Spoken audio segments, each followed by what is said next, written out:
अस्सलाम वालेकुम and welcome back to civil engineering 24/7 YouTube channel. मैं हूँ civil engineer Adnan Ahmed and आज मैं आपको बताने जाऊँगा सीमेंट सैंड की क्वांटिटी प्लास्टरिंग के लिए कैसे कैलकुलेट की जाती है। So generally we have different ratios but here for that cement and sand of the last of the module we will take 1:6 के रेशियो से हम लोग इसको कैलकुलेशन करेंगे। तो चलिए फटाफट देख लेते हैं कैलकुलेशन का प्रोसीजर कैसा होता है। Generally quantity of cement and sand required for plaster, मतलब प्लास्टर का मतलब फर्स्ट ऑफ ऑल प्लास्टरिंग तो आपको मालूम होनी चाहिए ना। अगर आप जब घर का कंस्ट्रक्शन कर देंगे, सारे वॉल्स का कंस्ट्रक्शन हो जाएगा। अब जो वॉल्स कैसे कंस्ट्रक्शन होंगे, जनरली वॉल्स में ब्रिक्स लगेंगी, ईंटें लगेंगी ना। तो जब ईंट का कंस्ट्रक्शन होगा तो ईंट के ऊपर मोटर लगेगी, एक मसाला जो कहते हैं आपकी हिंदी लैंग्वेज में, चलिए इंग्लिश में बता देता हूँ, इसे सीमेंट पेस्ट मोटर कहते हैं, ठीक है। और उस मोटर का रेशियो, सपोज एक ब्रिक का साइज 19/9/9 है, स्टैंडर्ड इंडियन साइज बता रहा हूं। आफ्टर एप्लीकेशन ऑफ मोटर उसका हो जाएगा चेंज। अब जैसे कि 19/9/9 जो था वो 20/10/10 हो जाएगा, ठीक है।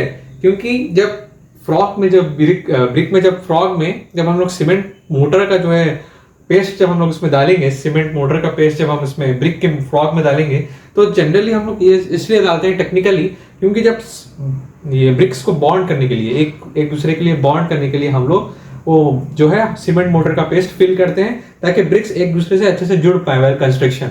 समझ गए बात को?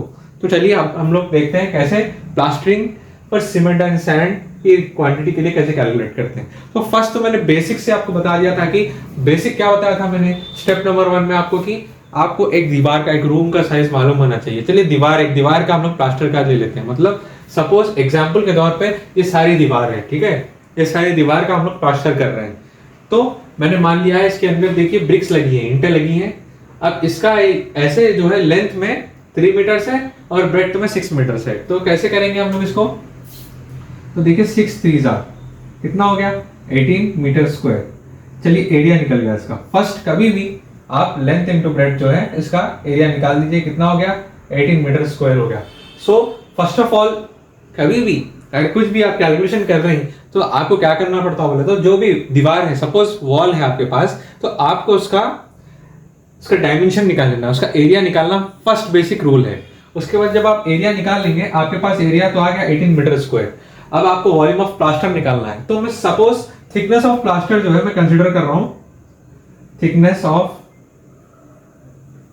प्लास्टर मैं कितना कंसिडर करूंगा? 12 mm कंसिडर कर रहा हूं, ठीक है। ये मैं कंसिडर ही कर रहा हूं, जरूरी नहीं है कि बस 12 mm हो, 12 mm नहीं, मैं कंसिडर कर रहा हूं ऐसे, क्योंकि मैं अजम्पशन करके चल रहा हूं, क्योंकि हम लोग यहाँ पे कांस्टेंट पकड़ के कुछ ना कुछ कैलकुलेशन करके आपको एग्जांपल के तौर पे समझाना पड़ रहा है। So that's why I am choosing 12 mm thickness of plaster, ठीक है।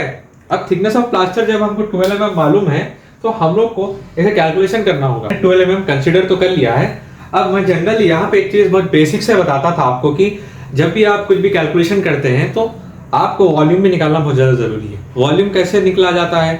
चलिए वॉल्यूम कैलकुलेट करके बताता हूँ मैं आपको। अब यहाँ 18 एरिया है ना, तो एरिया इंटू थिकनेस, तो एरिया इज इक्वल टू, अब चलिए वॉल्यूम ही निकाल रहे हैं, तो volume is equal to 18 into 12 कर दीजिए, कितना आ जाएगा? सपोजिटली 18 इंटू 12 करने के बाद आपके पास कैसे 12/1000 करना होगा, 12 डिवाइडेड बाय 1000। ये मैंने क्यों किया? कॉमन सेंस है, क्योंकि आपको यहाँ पे डेंसिटी को हम लोग कैसे 1000 kg पर मीटर क्यूब कंसिडर करते हैं फॉर वाटर। तो 1000 kg पर मीटर क्यूब की डेंसिटी जब हम अज्यूम कर रहे हैं, अज्यूम नहीं स्टैंडर्ड है, और मर्क्यूरी की जो है डेंसिटी होती है 13.6, या आप कह सकते हैं 1300, ठीक है। तो 13.6 kg पर मीटर क्यूब का जो है डेंसिटी का होता है। और भी होता है, जैसे कि हम लोग जब फिजिक्स करते थे, हमारे हाइड्रोलॉजी या फिर फ्लूइड मैकेनिक्स में हम लोग देखा करते थे, वहां पे जी की वैल्यू हम लोग कैसे कंसिडर करते थे उसको? जी इज इक्वल टू 9.81 करते थे ना, याद आया?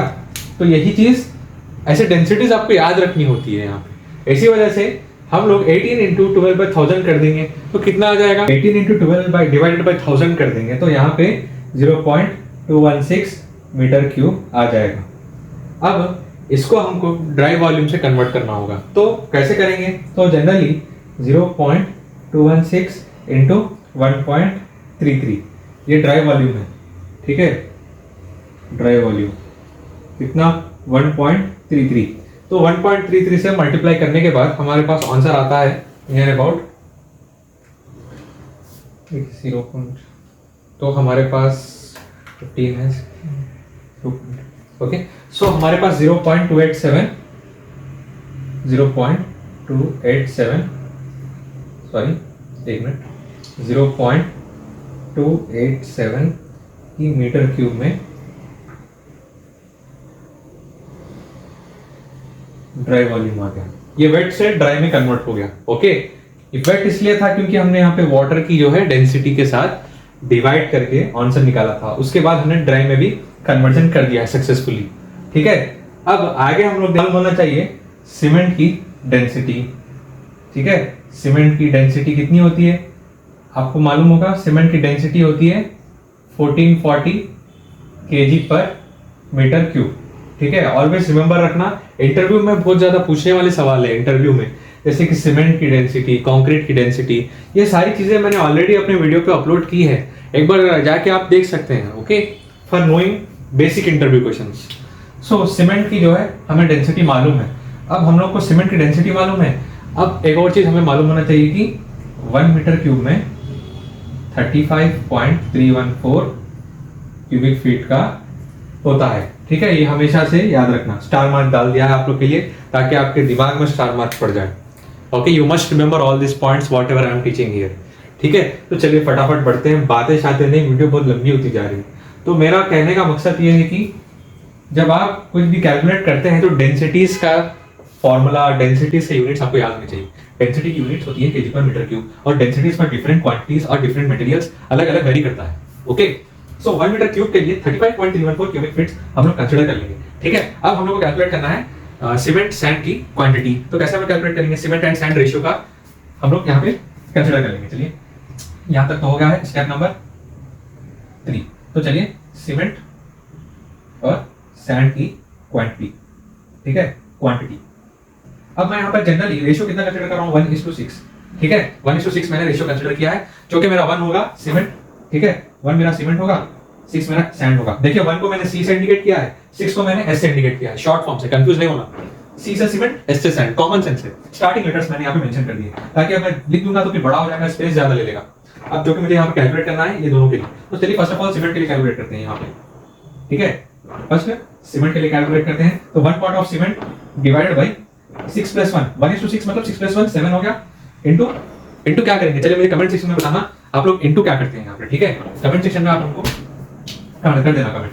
तो यहाँ पे हम लोग इनटू करेंगे, जो हमने वहां पे ड्राई वॉल्यूम निकाला था उससे हम लोग इनटू करेंगे। तो 0.287 हमने ड्राई वॉल्यूम निकाला था, so we are multiplying it into 0.287 से कर देंगे। तो चलिए एक बार कैलकुलेट करते हैं कितना आता है, 1 डिवाइडेड बाय 7 इनटू 0.287।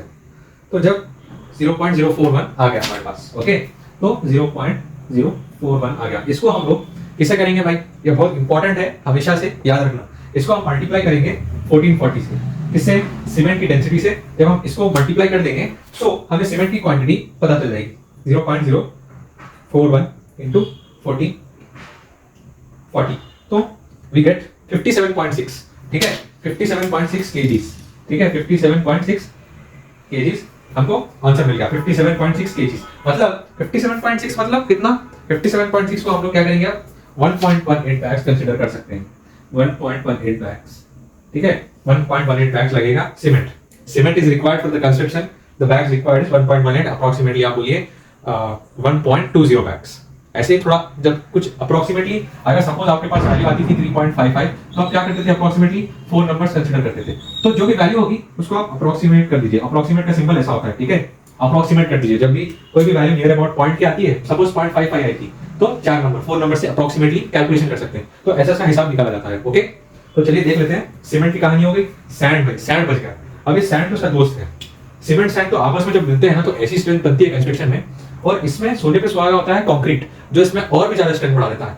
वो कहता है भाई आप लोग दोनों से अगर ना हुआ तो मुझे बीच में लाओ, ताकि मैं आप लोग को सपोर्ट बन सकूं, ठीक है। मतलब अल्टीमेटली कंक्रीट तो वाइडली यूज कंस्ट्रक्शन मटेरियल है, मॉड्यूलर कंस्ट्रक्शन, एडवांस कंस्ट्रक्शन में आजकल बहुत ज्यादा यूज हो रहा है। आप जो भी वीडियो देख लीजिए, कंक्रीट के बिना कोई कंस्ट्रक्शन ही नहीं हो रहा है, चाहे वो मॉड्यूलर हो। अब तो मॉड्यूलर कई सारे कंस्ट्रक्शन हो रहे हैं। जैसे कि जनरली अगर मैं बात कर लूं, अगर मैं बात करूं मॉड्यूलर कंस्ट्रक्शंस की, तो 3D प्रिंटिंग आप बहुत अच्छा जो है एडवांस कंस्ट्रक्शंस बाहर जो भी कंट्रीज में ज्यादा कंस्ट्रक्शन 3D मॉडलिंग पे ही हो रहा है।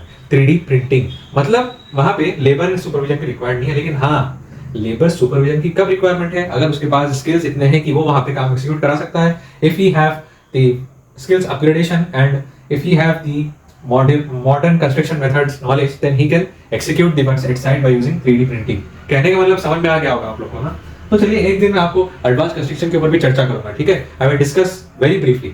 चलिए फिर से हम लोग टॉपिक से थोड़ा हट के आगे चले गए थे, चलिए टॉपिक की ओर बढ़ते हैं। एक बचा हुआ था सैंड, तो चलिए सैंड का कैलकुलेशन यहाँ पे करते हैं। सो सैंड के लिए सेकंड नंबर का हम लिख लेते हैं। सैंड का कितना है, 6 है, 6 डिवाइडेड बाई 7 कर देंगे इनटू फिर से वही सेम 0.287 कर देंगे। तो यहाँ पे एक चेंज होगा, यहाँ पे न्यूमरेटर में 6 चेंज हो जाएगा। चलिए 6 डिवाइडेड बाई 7 इंटू 0.287, तो कितना आ गया भाई 0.246 आ गया, ठीक है। So is equal to 0.246, okay 0.246 आ गया। अब इस 0.246 को हम लोग क्या करेंगे, यहाँ पे 0.246 को हम लोग इंटू कर देंगे किससे, 1440 से, ठीक है। इसको हम लोग किससे इंटू कर देंगे, इंटू 35.314 से मल्टीप्लाई कर देंगे, इंटू 35.314, क्योंकि 1 metre cube is equal to 35.314। तो कितना आ जाएगा आंसर, 0.246 इंटू 35.314, तो हमारे पास अप्रोक्सीमेटली आंसर आ गया 8.68 क्यूबिक फीट्स। चलिए 8.68 CFP क्यूबिक फीट्स, ठीक है। आपको अगर स्क्रीनशॉट लेना हो तो ले सकते हैं, ये क्वांटिटी कैलकुलेशंस बहुत ज्यादा इंपॉर्टेंट है। चलिए उम्मीद करता हूं आपने स्क्रीनशॉट ले ली होगी। तो ऐसे ही कैलकुलेट की जाती है quantity of cement sand required for plaster. उम्मीद करता हूं वीडियो पसंद आई होगा। अगर किसी के पास इंफॉर्मेशन नहीं पहुंची है तो जरूर से इस चीज को शेयर कर देना, ताकि सबके पास नॉलेज जाए और वो कैलकुलेट कर पाए सारी चीजें इन वेरी वेरी डिटेल, ठीक है। Video next session guys, please like share and subscribe civil engineering 24/7 for more interesting updates.